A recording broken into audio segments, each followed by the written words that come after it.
bien salut à tous, j'espère que vous allez bien. On se retrouve aujourd'hui dans une toute nouvelle vidéo et je vais vous partager ce que dit un éminent érudit anglais concernant le déclin de l'Angleterre. Comme vous le savez, depuis la réforme protestante, depuis Luther et Calvin, l'Europe est au plus bas.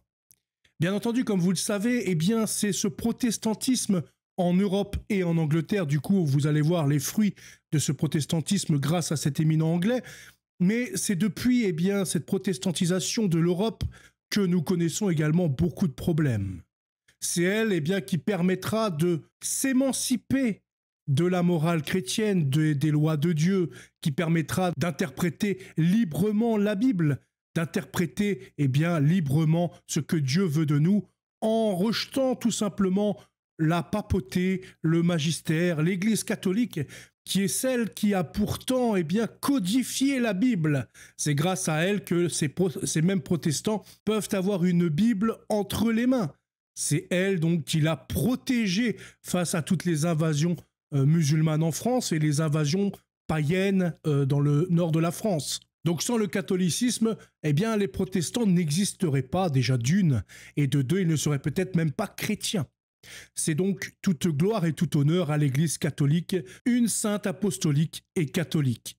Dans tous les cas, c'est une très bonne pensée que cet éminent écrit dans un journal que je vais vous lire, parce que cela est très très juste. Il fait un très bon constat, et puis nous pouvons également faire le parallèle.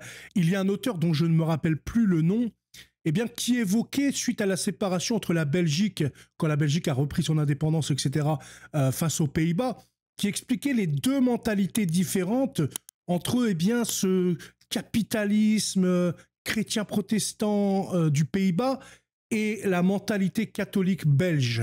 Il expliquait notamment du point de vue des pauvres. Et cette moraline un peu protestante, on peut la retrouver de nos jours dans la société française. C'est-à-dire le rejet des pauvres, le détournement du regard des SDF dans la rue, le fait de les critiquer. Au lieu de leur apporter l'aumône, sans cesse nous critiquons les pauvres. Nous pouvons donc voir également que l'État tire son épingle du jeu et fait exactement la même chose que cette moraline protestante. Parce qu'elle oppose les pauvres entre eux. C'est-à-dire pour avoir un champ libre, pour être tranquille, pouvoir faire ces mesures toujours plus antisociales, toujours plus anti-catholiques, on jette le RSAiste contre le SDF, le chômeur contre le RSAiste, le smicard contre le chômeur, et puis la classe moyenne contre les smicards et la classe haute, etc. Vous avez compris le développer, mais comme ça, ça laisse à l'État la tranquillité. Et de facto, ce qui en ressort, c'est cette haine du pauvre en France. C'est la même haine qu'on retrouvait donc, comme je le disais, aux Pays-Bas, durant cette séparation avec la Belgique catholique, etc. Donc c'est pour dire que le protestantisme, c'est quand même un poison pour la société. C'est un poison parce que le fait de s'émanciper de la sorte de la morale catholique, des lois de Dieu, du magistère, l'homme est perdu. L'homme se jette dans les bras du mal. Il n'a plus de limites, il n'a plus de repères, il n'a plus rien. Et c'est pour cette raison d'ailleurs que les rois de France, beaucoup j'en vois se plaindre. Oui, vous avez été méchants avec les protestants en France, dans le monde, en Espagne, etc. Mais il faudrait quand même replacer le contexte. Nous sommes, par exemple, on va prendre dans le cas individuel. On est chez vous, dans votre maison. Vous avez votre femme, vos 2 enfants. Vous êtes, par exemple, catholique. Famille catholique, traditionnelle, etc. Et là, vous invitez, je sais pas, une grande tante chez vous parce qu'elle est malade, donc elle va rester là pour un temps, peu importe, voilà, c'est l'exemple. Mais celle-ci, est mormon. Et elle va commencer à dire à vos enfants, « Ah, vous savez, le catholicisme, c'est de la merde. Il faut brûler vos statues d'idolâtres chez vous. Je vais déchirer les peintures de Marie, etc., parce que c'est d'idolâtrie. Il faut que vos enfants soient mormons. » Et de facto, elle va prêcher pour cette fausse religion au sein de votre foyer. Comment vous allez réagir? Est-ce que vous allez dire « Oui, elle a raison, il faut respecter la religion des autres, surtout quand ce n'est pas catholique, elle a le droit d'exprimer sa liberté et d'enseigner ça à mes enfants, ou vous allez lui dire, soit grande tante, tu cesses de raconter de la merde avec ton poison pour empoisonner l'âme de mes enfants, soit tu te tires de ma maison. Voilà. Et donc, on fait le parallèle avec le roi de France, qui est le père des Français, qui est là pour guider les âmes des Français dans le bon chemin, pour les guider au ciel, parce que c'est un devoir, il est lieutenant du Seigneur, donc il a le pouvoir temporel, là où le pape a le pouvoir spirituel. C'est pour dire que nous avons trois pères, le pape, le roi de France, ainsi que le Seigneur Jésus-Christ. Le roi qui est le roi des rois, bien sûr, le roi Christ-roi. Donc c'est pour cette raison que le roi a toujours refusé de voir ce protestantisme dans notre société ronger l'âme des Français, ses enfants. Et nous pouvons que lui donner raison. Nous pouvons que lui donner raison. Et grâce à ça, d'ailleurs, l'islam s'est imposé en Terre Sainte, s'est imposé partout, un peu plus tard, 2 siècles après, parce qu'avec le protestantisme, nous avons pu voir, surtout du côté germanique, anglo-saxon, nous avons pu voir des chefs, des seigneurs, etc., épouser cette fausse religion parce qu'il y avait beaucoup moins d'interdits, c'était une émancipation. On pouvait donc divorcer assez simplement, on pouvait avoir 1 ou 2 femmes, etc. Il n'y avait personne pour vous juger. Alors que sous un pape, si vous étiez un espèce de dégénéré, le pape pouvait vous excommunier. De facto, votre pays était excommunié également et c'était un risque de voir débarquer des armées ennemies à vos portes. En tout cas, je ne vais pas insister plus longtemps. Nous allons lire rapidement cet éminent anglais qui dit que le déclin de son pays a commencé avec la réforme. C'est John Rist qui dit que donc la sécularisation et la fragmentation morale en Angleterre découlent de l'événement cataclysmique du XVIe siècle et de la montée des théories non théistes sur les droits qui en sont suivis. Le professeur John Rist est considéré comme l'un des meilleurs érudits vivants de l'Église en philosophie ancienne, en lettres classiques et en philosophie et théologie chrétienne primitive. C'est un Anglais qui s'est converti à la foi catholique. Il est un expert de saint Augustin d'Hippone, de Platon et d'Aristote, et c'est un auteur prolifique qui a été titulaire de la chaire de philosophie du père dominicain Kurt Pritzel à l'Université catholique d'Amérique et est membre à vie de Clare Hales à l'Université de Cambridge en Angleterre. Dans ses commentaires sur le déclin moral et spirituel de l'Angleterre, Rist explique comment la sécularisation et la fragmentation morale découlent de la réforme et de la montée des théories non théistes sur les droits.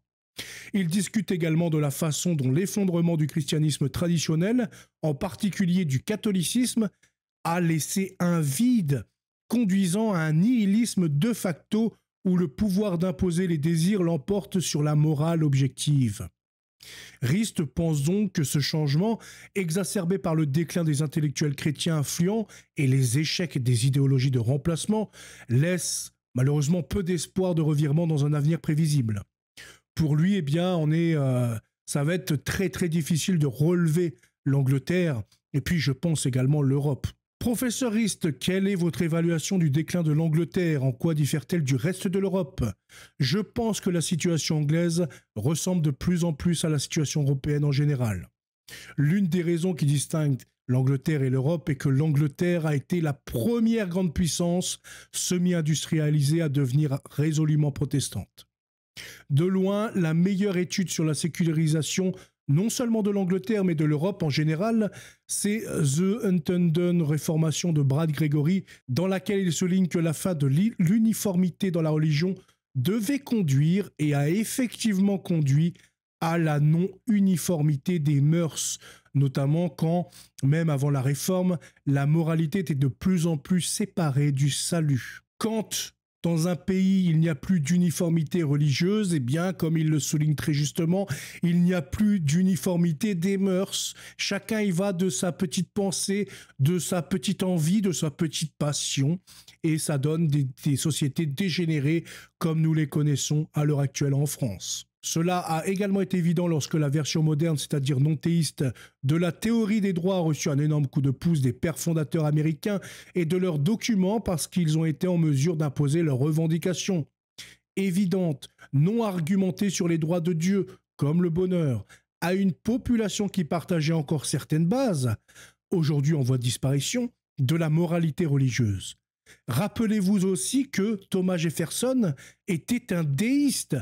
Par conséquent, beaucoup de ses déclarations sur Dieu étaient des fumigènes et avaient pour but de tromper.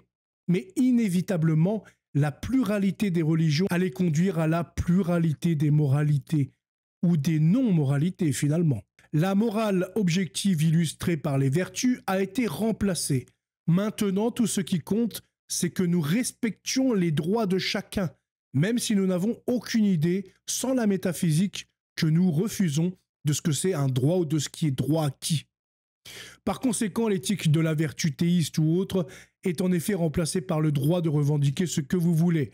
Par conséquent, ce qui compte, c'est le simple pouvoir de faire respecter vos désirs, quels qu'ils soient. Donc, je ne vais pas tout lire parce que c'est assez long, mais en tout cas, voilà, vous avez un petit peu compris ce schmilblick que le protestantisme pourra apporter, hein. Par exemple, dans quelle mesure le déclin de l'Angleterre est-il dû à un manque d'intellectuels catholiques? Ça, c'est une très bonne question, par exemple, parce que c'est vrai qu'à l'heure actuelle, il y a très peu d'intellectuels catholiques. En tout cas, elles se font bien plus rares qu'à le prolifique XXe siècle ou XIXe siècle. Là, c'est vrai qu'en ce moment, c'est un peu dur, quoi.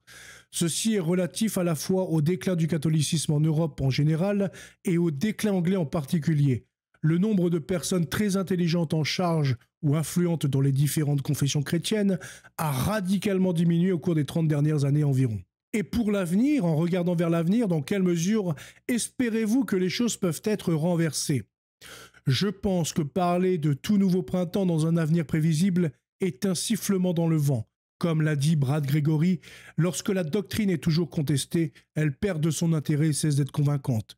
Et nous faisons du shopping. C'est ce qui se passe en matière de religion et de moralité. Encore une fois, c'est du shopping. C'est voilà, la carte, chacun fait ce qu'il veut. Il peut même adapter les religions qu'il souhaite. Finalement, tu es catholique, mais tu peux même l'adapter aujourd'hui, hein. Aujourd'hui, tu peux dire oui, il n'y a pas de pape, il n'y a que des faux papes, oui, ceci, oui, cela. Maintenant, c'est à la carte. En tout cas, eh bien, je ne vais pas m'attarder, je n'ai pas lu tout en détail, vous allez pouvoir retrouver tout son propos en description si vous souhaitez l'étudier puis le lire, hein, voir ce qu'il a à dire vraiment. J'espère que cette vidéo vous aura plu et je vous souhaite une très bonne soirée, à bientôt, salut.